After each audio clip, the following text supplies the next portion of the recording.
Então hoje eu decidi voltar um pouquinho atrás. Por que que eu estou nesse segmento?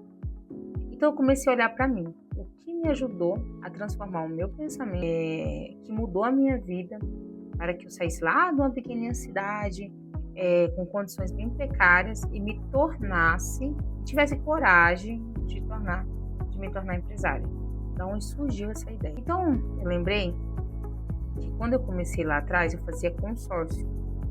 Então, eu trabalhava com consórcio, na época era uma outra empresa, e foi onde eu comecei a adquirir os meus bens. Eu fiz uma primeira carta de crédito, consegui poupar ali mês a mês, mesmo ali tendo necessidade do veículo, eu não tinha como fazer um financiamento, e aguardei aquele tempo para ser contemplado. E aquilo deu um passo muito grande na minha vida financeira.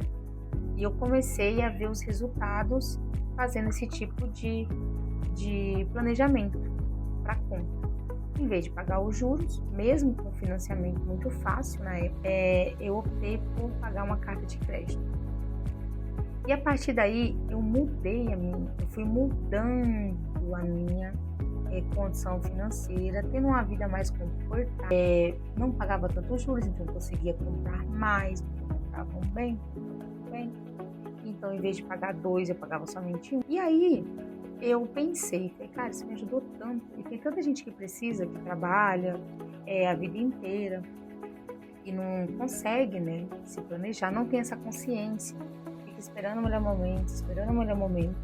E não tem aquela atitude de realmente se planejar, pensar uma meta. Porque a crença dela, como ela foi criada, ela, além de não buscar conhecimento, vive num sistema realmente automático de endividamento, e quando chega no final da vida, eles pensam que tem ali, vão para a fila do INSS, passar dificuldade novamente, para tentar conseguir um valor mensal que não cobre nem as despesas básicas, porque lá atrás ela não tinha o conhecimento, ou às vezes passou direto mesmo, através dessas pessoas, e continuou no piloto automático, somente trabalhando, pagando e se endividando cada vez mais. E aí foi aonde eu decidi, tive o grande passo de partir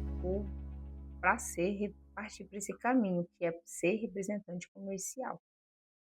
E tudo foi sempre muito difícil, porque eu sabia vender, eu era uma boa vendedora, porém eu não tinha conhecimento na área, mas não era especialista na área.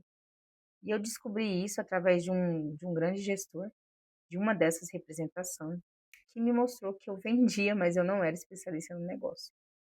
Então eu voltei a estudar novamente, porque eu sempre gostei de estudar, sempre gostei de ler, sempre gostei de ser bem informado. E a partir daí eu fui adquirindo mais conhecimento sobre o segmento, e fui crescendo também com ele, com essa mesma visão. Hoje, eu já atendo clientes que fazem alavancagem patrimonial através do consórcio, que não são aquelas pessoas iniciantes, mas que já estão ali duplicando seu patrimônio. E eu também passei por essa parte, que é onde você já tem uma vida boa, estável, só que você quer se planejar, desculpa, se planejar para uma vida futura.